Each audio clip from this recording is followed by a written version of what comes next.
so years, and more aggressively the last. So a second agent. So two, okay, my left, and in fairness to them.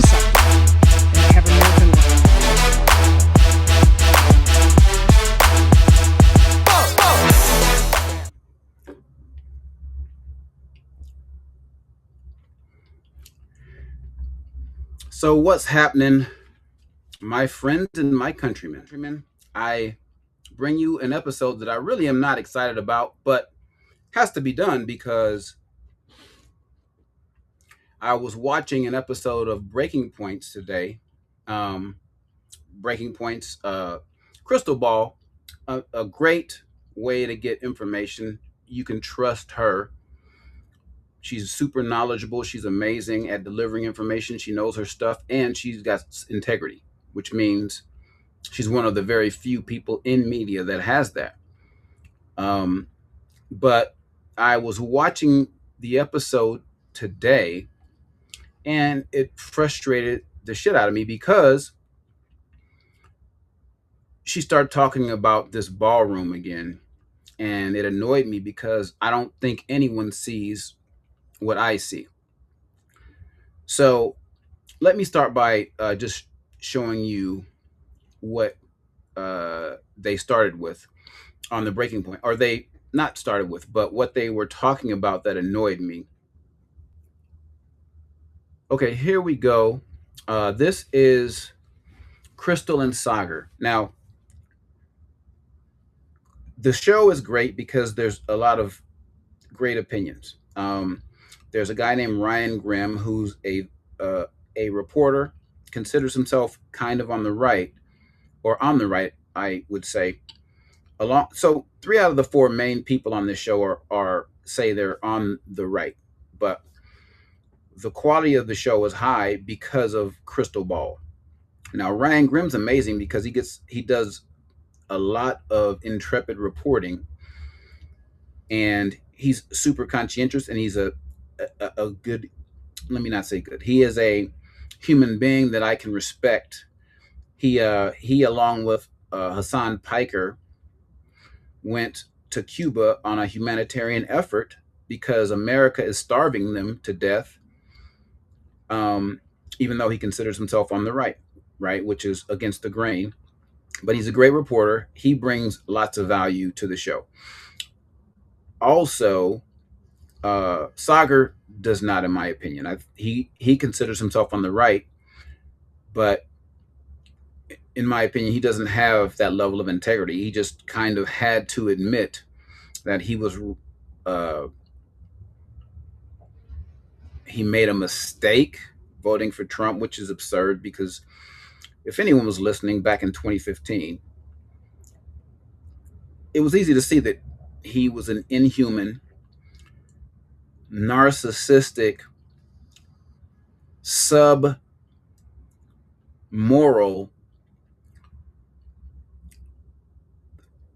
just disgusting racist of a human being. And all of this stuff is factual, like it's documented.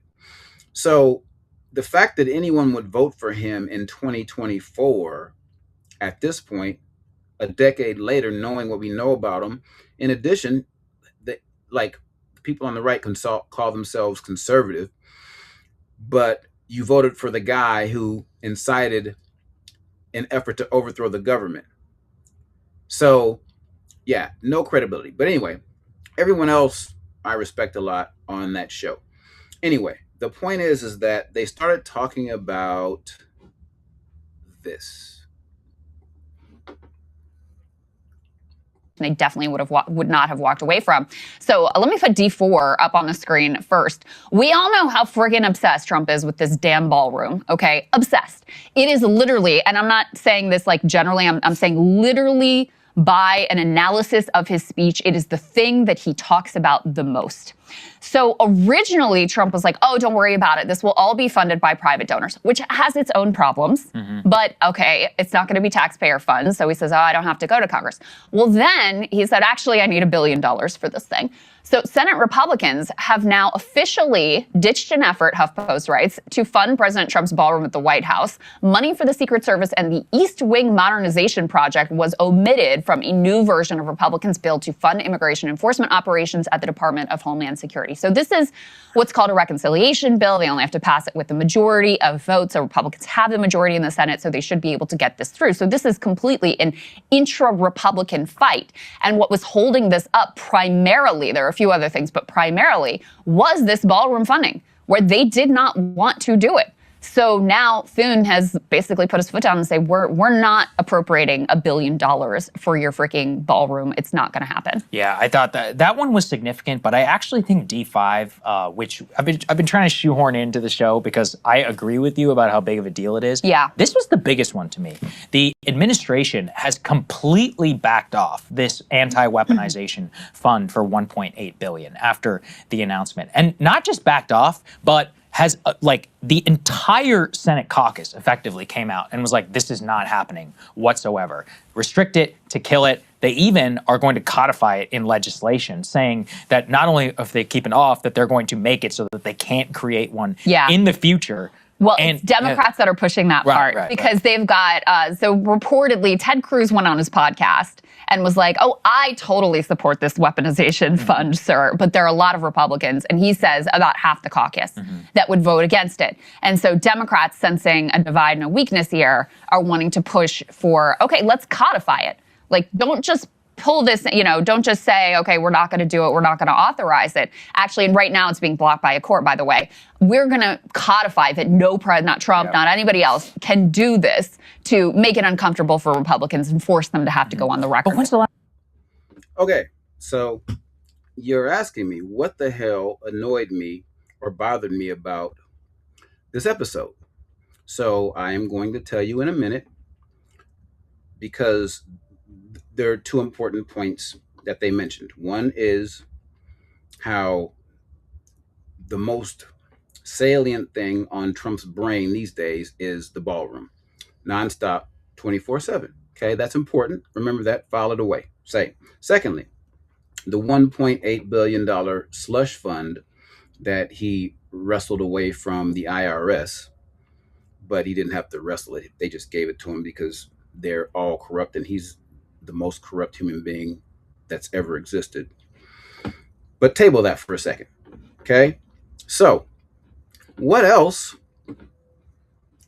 has been happening? Okay, so let's go here. So this is Elon Musk's. Listen. And then October. Okay. And she's been on a whirlwind tour. She's been a conservative, even though I did an episode about how that shit doesn't really even exist in this country. No one knows what it means. So go and watch that if you can. But Elon Musk's baby mama has been on a tour on all of the left podcast circuit. Now, the reason she gave is because the right won't even entertain what she's saying. But let's go into what she is saying. October rolls around. And in October, Elon tells me that he is ready to release his, in his words, anomaly in the Matrix. And I am like, oh, like, who's that? And he says that he has 10,000 lasers in space, referring to his satellites. I say, because I am like rather uncomfortable and I know the gravity of what he's trying to tell me right now, I say, wow, finally a focus on the Jewish vote. He keeps going and he says, this is not this is not a piece that they'll see on the chessboard. And I straight up tell him, I say, I would ask more, but I really don't want to be deposed. To which he says, very wise. Shortly after that, he's involved with America PAC and all of this other stuff, and he's sending me some internal data from America PAC, real-time Delta vote metrics. And I am just like, how the fuck do you have this sort of data? You don't get this from door knocking, because that was one of my first jobs in politics was in campaigns and cleaning up this bad data from door knocking, because the vendors that America PAC is using at this point is a vendor that hires Craigslist crackheads for door knocking. And I wish I was exaggerating there, but I'm not. I know, like, I have caused harm with my rhetoric. However, I never like sought out to cause harm. Like, now all of these clowns who rode the gravy train for so long are coming out now and saying this. The shit is absolutely fucking absurd when you look at who they chose to support. The guy who, from the beginning, told you he is grabbing women by the hoo-ha. The guy who we knew was racist during the 2015 election because he was sued by the government for being racist in his buildings. That's, we knew this way back when. We knew that he was inciting people in his crowds before the election to punch other people in the crowd, and it started happening. We know that this guy was Epstein's best buddy for a decade back then, 2015. All this stuff, none of it's new, but they decided for a decade to support this heinous, ridiculous shit. And now, just now, they've all decided to jump off the wagon. Disregard the fact that, again, he tried to literally overthrow the country. So if you call yourself a conservative and you still roll with that, you've got no integrity. I don't know what deserve means, but anyone who voted for this clown once, let alone 3 times,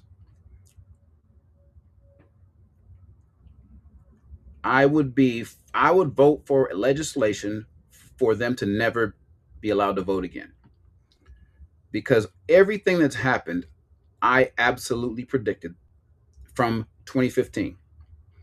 I talked to people, and I'm apolitical, but I am a humanitarian. I enjoy making people's lives better, and I enjoy people who endeavor to do the same. So all these clowns are running around now on their jumping off the bandwagon tour, and it's like, what? Oh, so him bombing a girls' school 3 times didn't do it. Him just straight up murdering fishermen off the coast of Venezuela didn't do it. Him being a pedophile, allegedly, with a drawer full of stuff that we saw, hiding all of the Epstein files, hiding all of the information regarding Epstein's murder, doing the bidding of Israel because he's being blackmailed by them. And before that, he was being blackmailed by Russia, but that's another story. That's why he did all of Russia's bidding. I just saw today that Russia is helping fund Iran's nuclear aspirations. So it's just insanity. But anyway, so all of these grifters are now jumping off the wagon. Tucker Carlson and Candace Owens and all these, clear racist people. And I include Candace Owens in there. She hates herself. She hates the color of her skin, and it's fairly obvious to me. But anyway, I digress. Let's get back to this girl. There were parts of me that really wanted the best for the country, for America, for democracy. And one thing is I've always hated big tech. So then to have arguably the most powerful man in the world who is sending me things about, using his space technology in the election. I should also say that I have all of this backed up with many people with explicit instructions should anything happen to me, okay? But this was something that I was internally wrestling with while publicly not really showing that I was having any of these internal ethical conflicts with myself regarding this information. And then on election night itself, Elon, left Mar-a-Lago early. I was at Mar-a-Lago, and he told me over text. He's like, "Yeah, I knew hours ago that Trump won. My team has the best real-time data anywhere." First of all, how the fuck do you have real-time data on elections? How do you have real-time data? I could not understand that. I don't know that I ever will.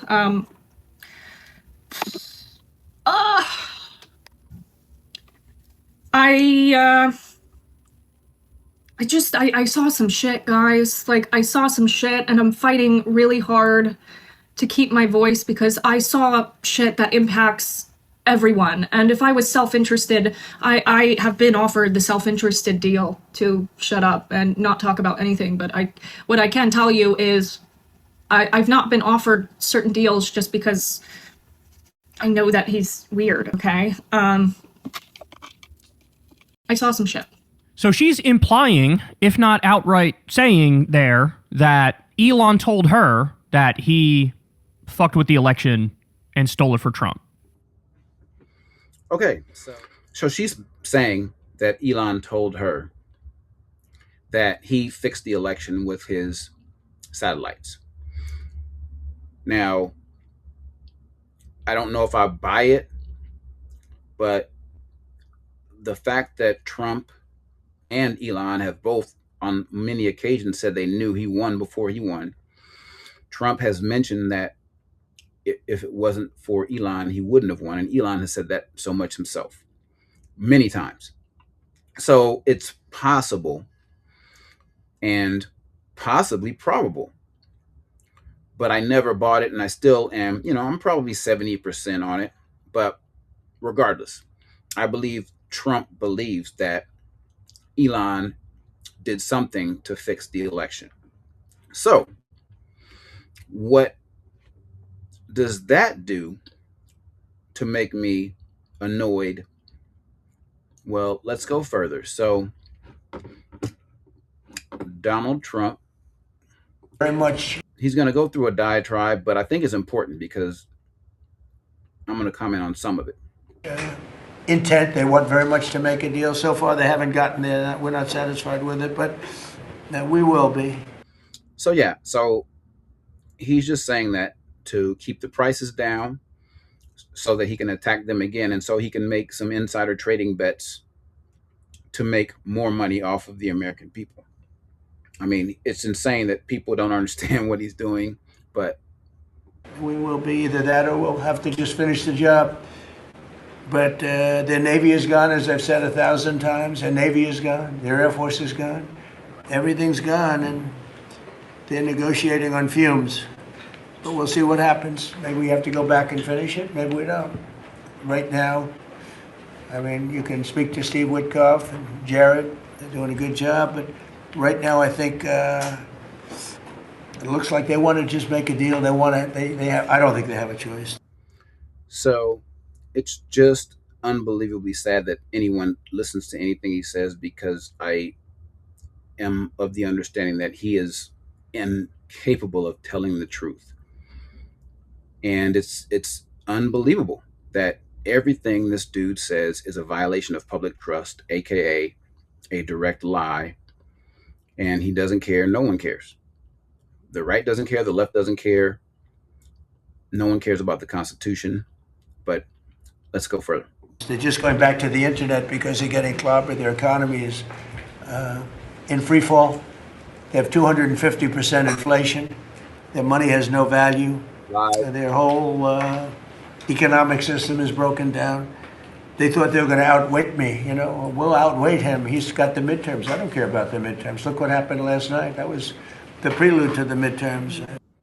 Okay, so that is kind of the nail in the coffin, because I don't believe that he does care about the midterms because of his behavior.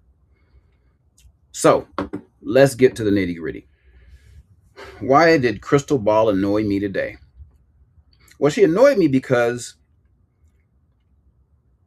she is talking about this guy building a ballroom and how unbelievably important it is to him, which is absolutely true. It is the number one thing on his mind all the time, and he is absolutely committed to getting this thing built. But this thing is not a ballroom. Donald Trump does not give a shit about building a ballroom. So Donald Trump is not building a ballroom. Okay, let's recap. This ballroom is the most important thing to him at this point. Okay. He doesn't care about the midterms.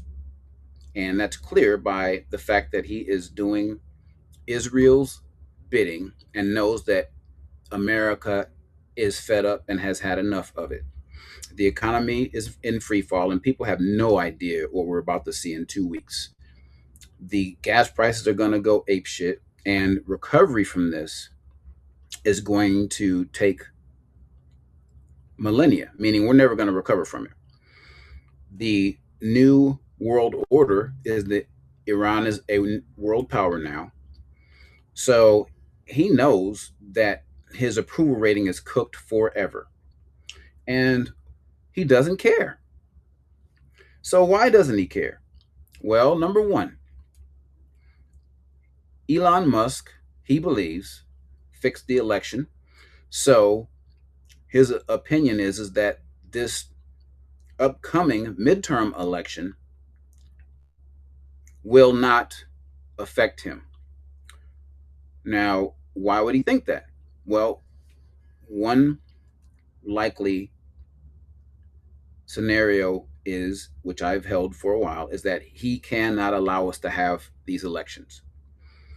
Now, there's a possibility that he thinks Elon may fix it for him, but I firmly believe he does not care about these elections because he thinks he's going to be untouchable.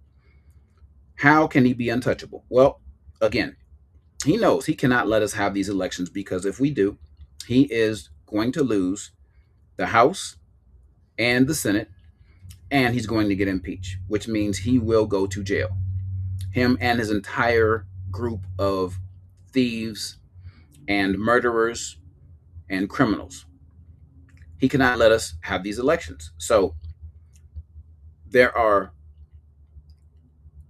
several things that are pretty clear to me.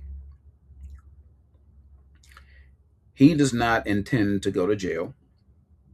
He does not intend to allow the possibility of him losing these elections. Now, the reason may be fixing it. It may be having ICE show up and remove the ballot boxes from the blue states. It may be declaring martial law. It may be invalidating the result of the elections just for willy-nilly. It doesn't matter because he's done every possible thing that he's not supposed to do and doesn't give a shit about the consequences. So he does not care about the elections. What does that mean?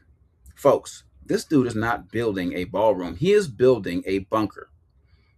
And he's building a bunker that he can stay in for a long period of time, an undetermined period of time, safely, with hospital facilities, with an armory, with all of the necessary accoutrement that he needs to stay down there for a good long time.